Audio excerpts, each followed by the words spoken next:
Today we will discuss a topic that I have mentioned many times in my lectures in passing, but today we're going to shed a little bit of extra light, and it is especially relevant given the circumstances right now in Gaza and in Palestine, and that is our history as a Muslim ummah, our relationship with the Jewish people for the last 2,000 years before the creation of Israel, for the last 15 centuries. Because the fact of the matter is that it is truly sad in light of our contributions to the survival and the flourishing of this demographics that they seem to ignore and neglect all of these centuries of positive interactions. Because the fact of the matter, once again, Christian Europe treated this demographics in a very different way than we did. And multiple times in history, the Muslim ummah and the Muslim civilization played a vital role in protecting hundreds of thousands of persecuted Jewish people. So we need to be aware of this, and we need to know our own history. And again, only so much can be said for the history of 15 centuries. But as you're roughly aware, we went over this in detail this earlier part in a number of lectures. In the year 70 CE, in the time of Jesus Christ, after Jesus Christ, the second temple was destroyed, and so Judaism once again had its diaspora. They fled across the globe, so they didn't have a land. For the next 2,000 years, where were the Jewish people? Under Christian and then Muslim rule. For 1,500 years before 1947, 1,400 years before 1947, where were the Jewish people? Either in Christian lands or in Muslim lands. Okay, what is the difference between how the Jewish people were treated in Christian lands versus how they were treated in Muslim lands? This is the summary we're going to be discussing today. And of course, the goal is to pique your curiosity. The goal is to start you on the journey. Obviously, in 15, 20 minutes, only so much we can do. We need to understand Christianity from its inception has been extremely intolerant of the Jewish people. Why? Because according to their theology, what did the Jewish people do to their own God, to the Son of God? Well, according to their theology, what did they do? They murdered the Son of God. So from the beginning, there's a term that is found in Christian literature. I'm not inventing this term. It's called Christ killers. This is what they called the Jewish people, Christ killers. And that is why, generally speaking, in ancient Christianity, medieval Christianity, Jewish people were not treated as equal citizens. They didn't have the right to own property in most of European history. They were forced to live in special areas. The ancient term for this in Venice, the Venetian term, is still used in English. Guess what that term is? Ghetto. That term ghetto, where does it come from? Now we use ghetto to mean what? A very poor, very impoverished part of the city. Well, it was called ghetto for the first time in Venice in the 1200s from a Venetian term to mean low class. It's literally a term that was used for Jewish people. The term ghetto in English comes from them having to live in a separate place of the city. Jewish people in Europe were prohibited from any noble profession. They had to take ignoble tasks. They were prohibited from owning land. They were prohibited from rising up in the ranks of nobility. In fact, the one job that they were not prohibited to do, and that's why they started to do this more and more, was the job that was prohibited by the church, and that is lending of money. The church said you cannot lend money on interest. And Christians, if they do so, they're going to go to hell, they're going to be damned. This is Christian law, by the way. Jewish people were exempt because they're not Christian. And they couldn't work in so many other areas. This is not anti-Semitic, I'm teaching you history. This is a fact.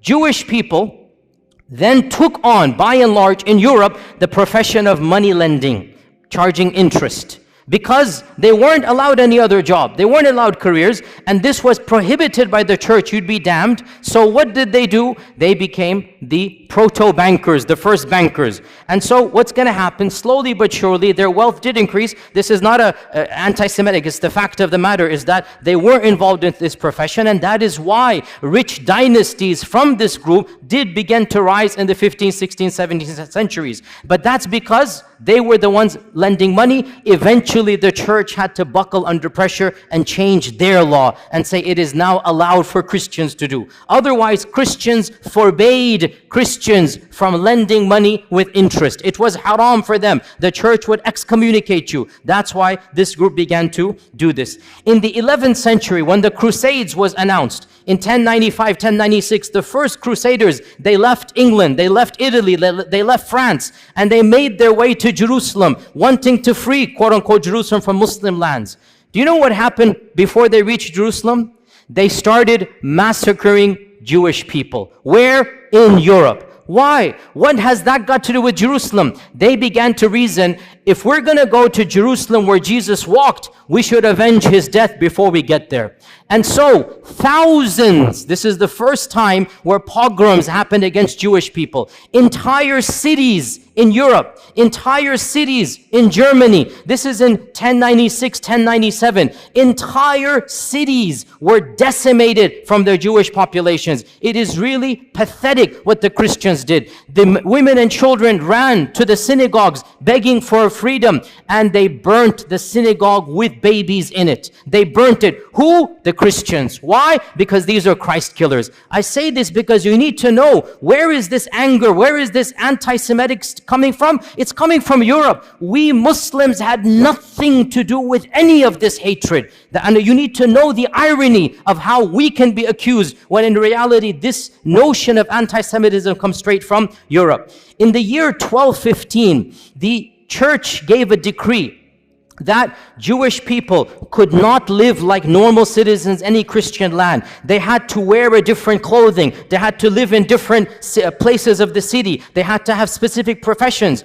This is the Vatican. This is the church normalizing the discrimination of Judaism. This is in 1215. Don't be surprised in a few decades, 1290, King Edward of England said, I don't want any of these people in my kingdom. So he made a decree to expel every single member of the Jewish faith from England. For 400 years, there were no Jewish people in England.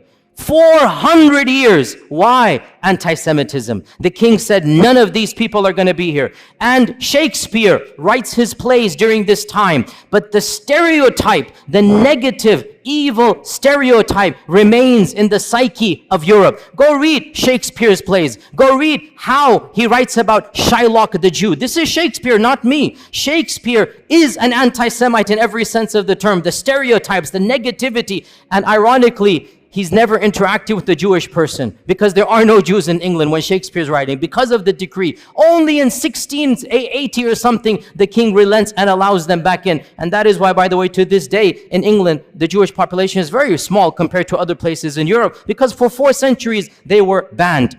And one of the worst manifestations of anti-Semitism took place in Andalusia, but not under us. When Ferdinand and Isabella Reconquista, when they conquered Granada, the Muslim land, when they conquered Granada, the first decree, less than 1 week or 1 month after they took power, 1492, they made the decree. It's called the Decree of Al-Hamra because it was in the Hamra Palace.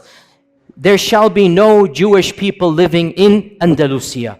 Hundreds of thousands of Jewish people were forced to convert to Christianity or were sent into exile. The entire population of Iberian Spain, and there were, we don't know, 300,000, 400,000, 500,000 Jewish people, they were either forced to convert under torture or they had to flee for their lives. And this is one of the worst manifestations. Now you get to Hitler in the 1930s and 1940s, which is of course the worst anti-Semitic outburst in all of human history. And this needs to be said bluntly. Hitler did not come in a vacuum. Hitler is tapping into mainstream Christian notions of anti-Semitism. The term anti-Semite, the birth of anti-Semite, the notions of anti-Semite, it has nothing to do with Arabs and Muslims. It is European and Christian through and through, 100%. Even the term is invented by the Christians and used by the Christians. This is just a summary of Christian lands. Let's move on to Muslim lands. Subhanallah, wherever Muslims went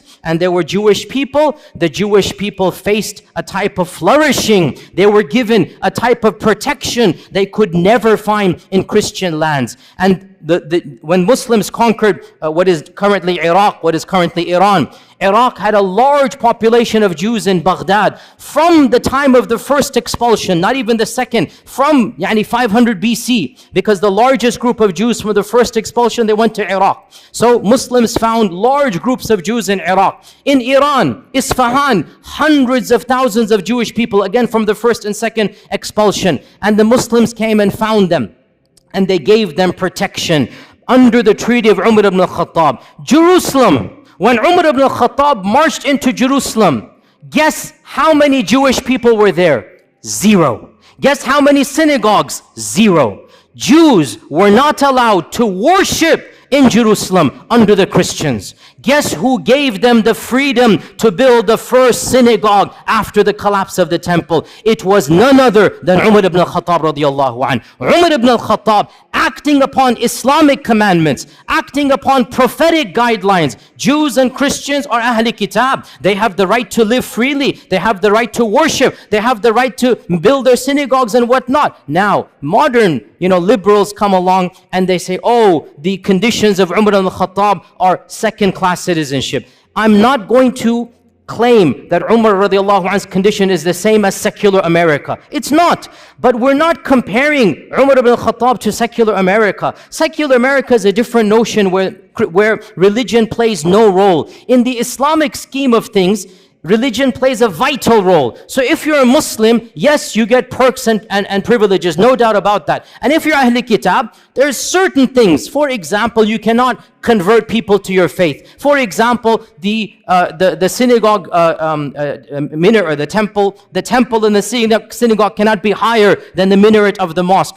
I agree, these are conditions, but we're not comparing Umar ibn al-Khattab to modern liberalism. We're comparing Umar ibn al-Khattab to the rest of the world. The fact of the matter, never once in all of Islamic history was there a policy to kill all Jews. Was there a policy to persecute all Jews? Was there a policy to expel all Jews? So Umar ibn al-Khattab radiyallahu anh allowed the Jewish people to come back into Jerusalem. This is the first time they could come back and build the first synagogue under the Khulafa al-Rashidun. And the rest, as they say, is history. That in Baghdad, when the Abbasids made their Baytul Hikmah, the famous house of wisdom, they hired the most competent translators regardless of their background. And because Muslim people weren't studying ancient Greek and whatnot, some of the best translators were from a Jewish background, because they're the ones studying ancient Greek, ancient Latin. And so Baytul Hikmah hired the top Jewish minds to be in charge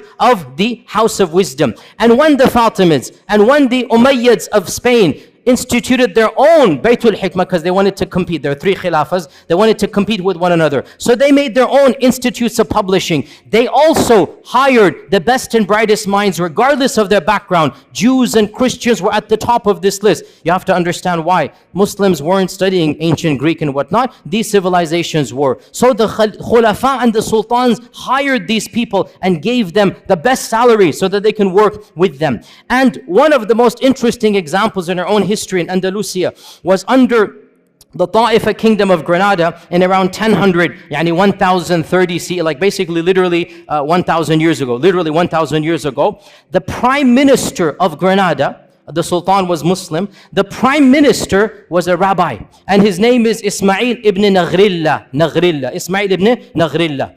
And he was a rabbi. He was a learned man. He rose in the ranks until he became the prime minister of Qurtuba.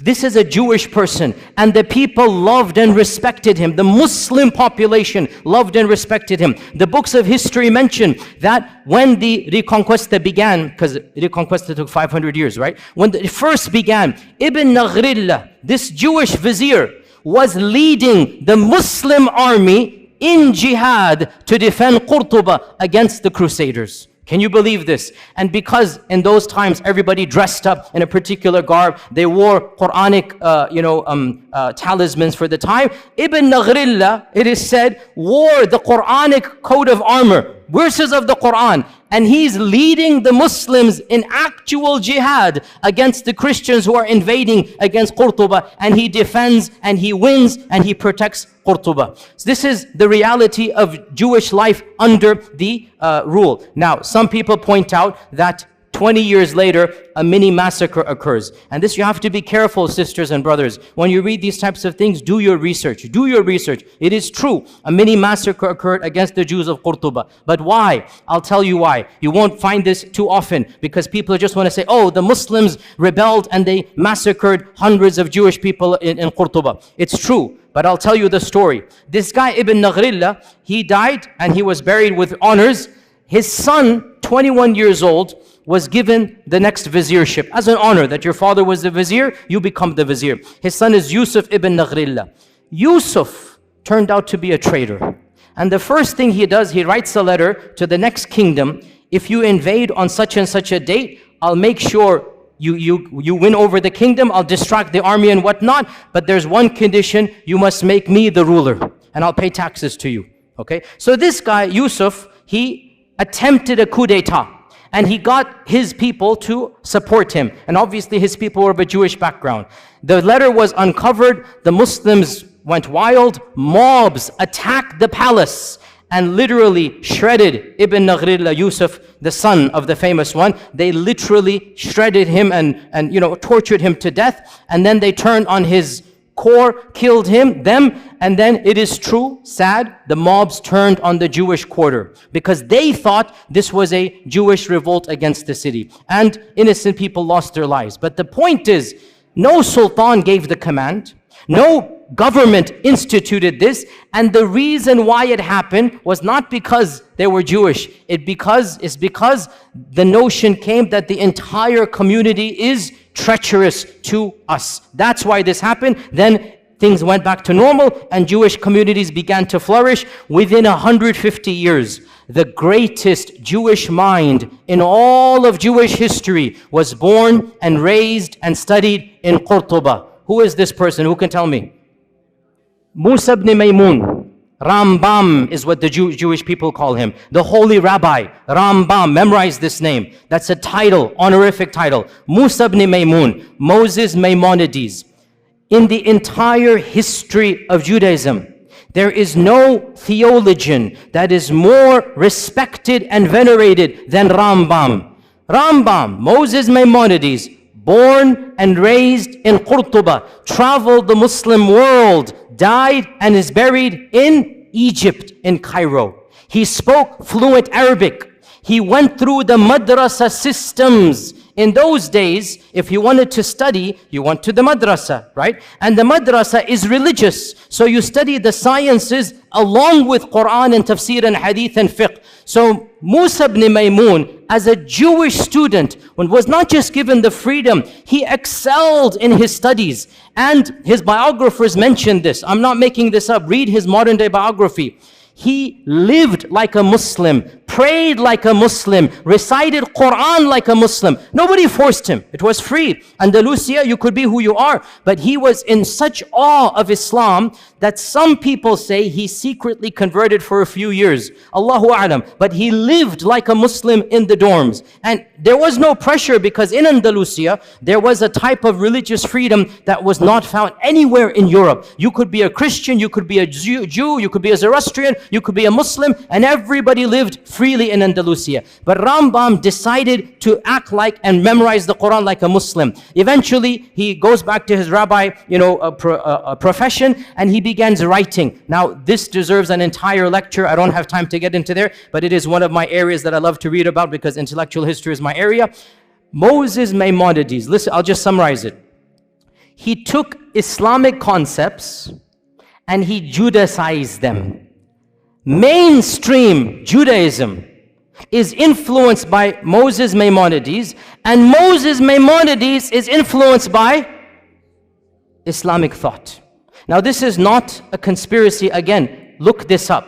In fact, there's an entire entry in the Stanford Encyclopedia. I just saw this today to make sure that I can reference to you. The Stanford Encyclopedia Online, which is one of the most largest online encyclopedias. The Stanford Encyclopedia of Intellectual Thought has an entire article, The Islamic Influences on Moses Maimonides. And of them, his proofs for the existence of God, his concept of God is coming straight out of Al-Farabi Al-Kindi. His notion of prophethood and what is prophethood. His notion of even theology. Pause here, footnote. Sounds strange, I know. But Judaism, by and large, did not concentrate, did not care about belief. Judaism cared about what? What? Law.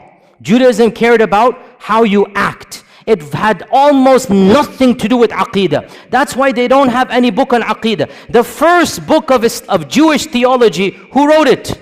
Rambam. The first book. And you read this book, and you are reading Al-Farabi, Al-Kindi. You are reading Islamic Mu'tazili thought. His conception of God, of the attributes, of Qadar, his conception of prophethood, it is coming straight out of his madrasa training.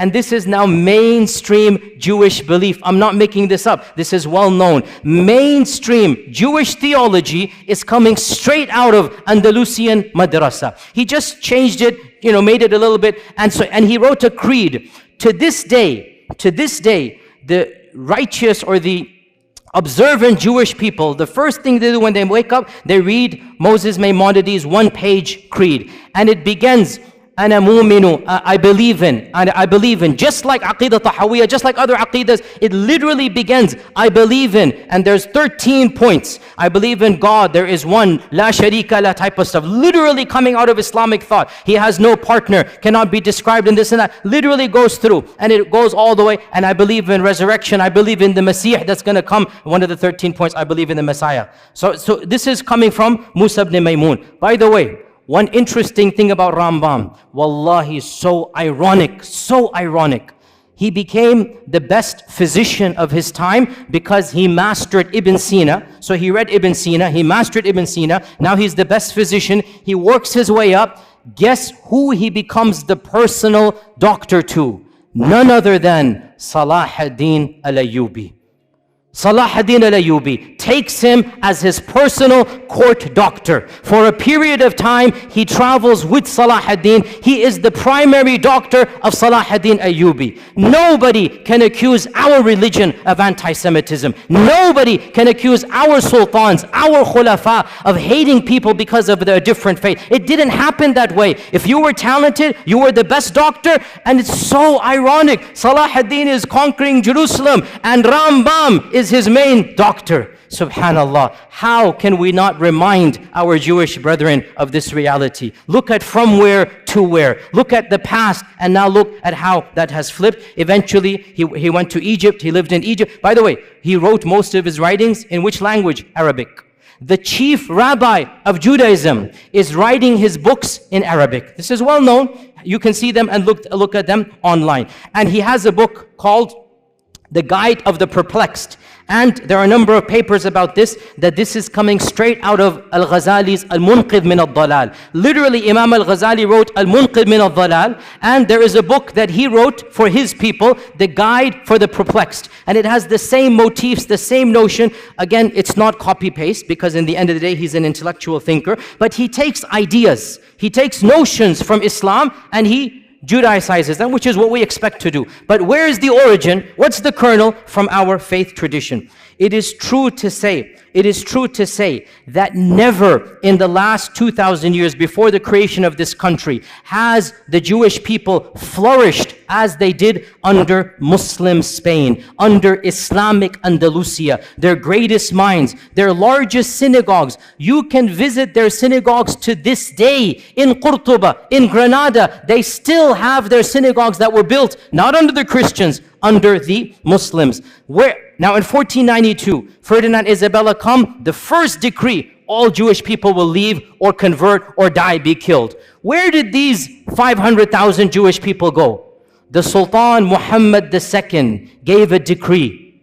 Anybody who flees from Andalusia shall be welcomed in our lands anywhere you are. And he said, any vizier, any governor, any businessman who impedes their settling, who stops them to settle in any city, shall be punished by the Sultan himself. Sultan Mehmed II welcomed hundreds of thousands of Jewish people in 1492 with open arms. He literally saved them from execution or forced conversion. And he was angry at Ferdinand and Isabella, and he goes, this is not a good policy. But he thanked them. He goes, but you are giving us your good minds, your good workers. Don't worry, we will take them. Because of this, sisters and brothers, where did they go? They ended up in Morocco, in Tunisia. They ended up in Egypt. Hundreds of thousands of large Jewish communities were living in the Middle East, in Yemen. They were living there because Ferdinand and Isabella expelled the Jewish people. Muslims welcomed them and they said, Tafaddal, come and live here. And they lived here up until 1947. And by the way, before we even get to 1947, let's not forget another chapter in Muslim Jewish history. And this one, I was honestly surprised when I found out.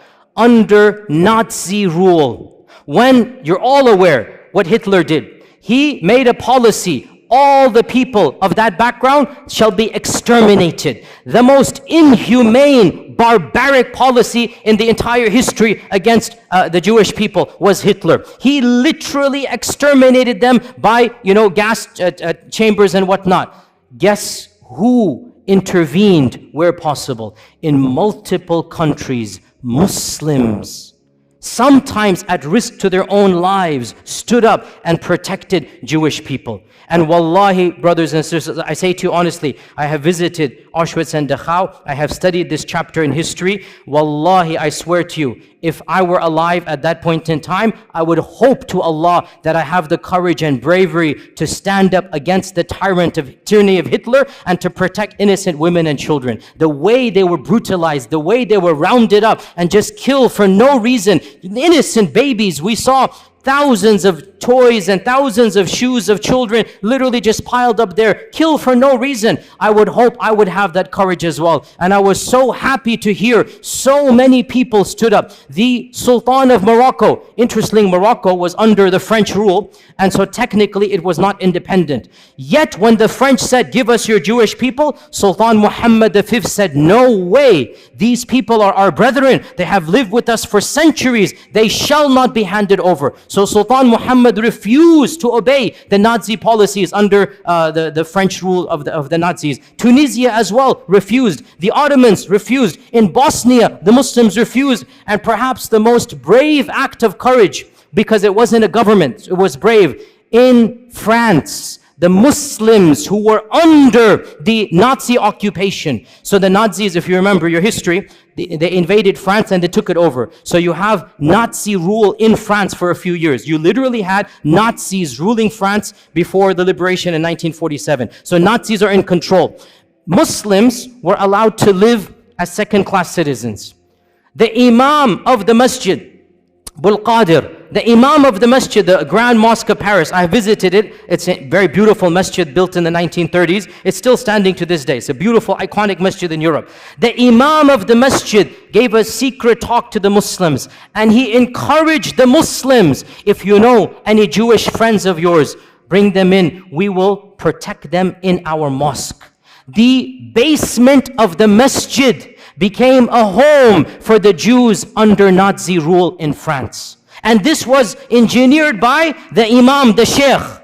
And some people didn't have space. He forged Islamic documents and told them to dress like Muslims. And it is said he saved over 1,000 people by this policy. 1,000 Jewish people in France were saved by the Muslim community, who literally banded together. They didn't tell any secrets. There were families in the basement of the masjid, and those that didn't have space, the Imam personally forged IDs that these are Muslims. Because in the end of the day, what do the Nazis know? They look different, they talk different, they dress different. Khalas, they pretend to be Muslims.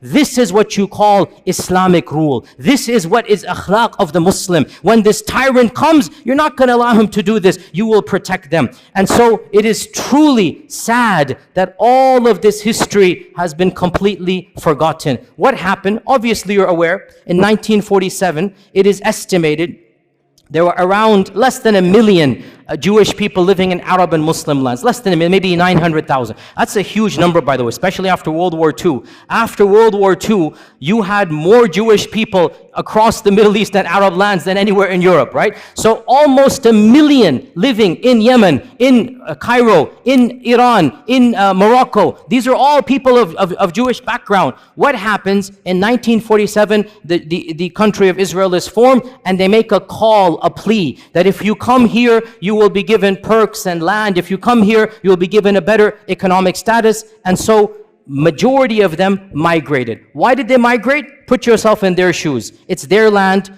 from their perspective, obviously. They're getting their own people. They're getting a citizenship. They're getting land. They feel it's going to be safer for them. Some of them believe in Zionism. And yes, I'm not going to deny, because of the atrocities in 1947 and the massacres against Arabs, it is true, in a number of Muslim lands, for the first time in history, these types of sentiments that we now are familiar with began to develop against the Jewish population. I'm not going to deny this. But why did it happen? Because of politics of Israel. Not because they were Jews, because Israel massacred thousands, hundreds of thousands of Muslims, expelled hundreds of thousands of Arabs. Well, then there's going to be a feeling of sentiment. Why are you guys doing here? Go where you belong and whatnot. So all of this put together in the next 5 to 10 years, from 900,000 Jews in Arab and Muslim lands, currently it is estimated there are less than 15,000 across all lands. 200 here, 500 here, all of them have come to Israel. But one final point, and with this we conclude. Subhanallah,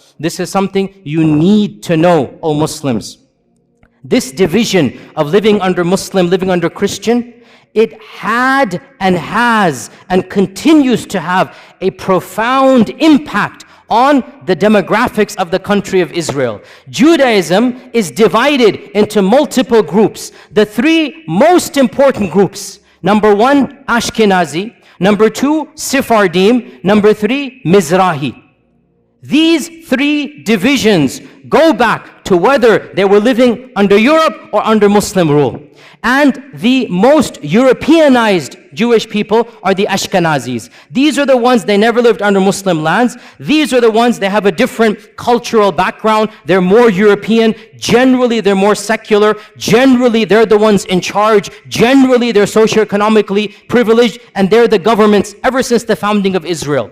Sephardim are those Jewish people that were kicked out of Andalusia.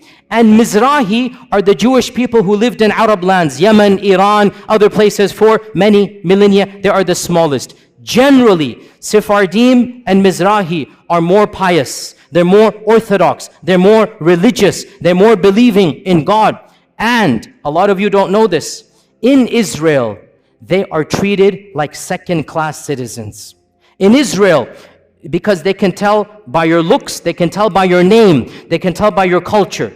The Ashkenazis, who have a white skin color, are the superior class.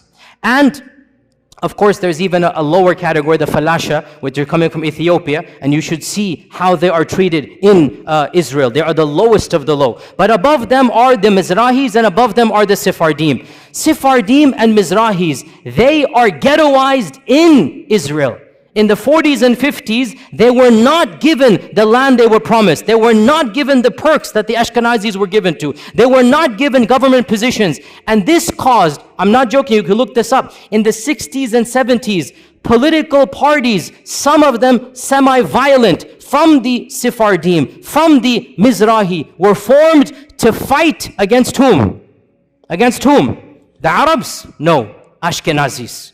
To fight for their rights. And these days there is a massive party in Israel called the Shas Party, S-H-A-A-S, the Shas Party. It is the fourth or the fifth largest party. It is a party that was founded to protect the rights of the Arab Jews, i.e. the Sephardim and the Mizrahi Jews, so that they have equal rights as the Ashkenazis. You have to realize racism is rampant in that group of people, even amongst their own. Any Jewish person who lived in Muslim lands, who spoke Arabic, who comes from an Arabic culture, is not treated with the same respect as the Europeans. And this is well known, open secret. Go look it up. Go do your research in this regard. So this is one point. And then I want to conclude on this point, sisters and brothers, and that is that we are not mentioning this. Wallahi, we are not mentioning this to remind them of a debt they owe us. No.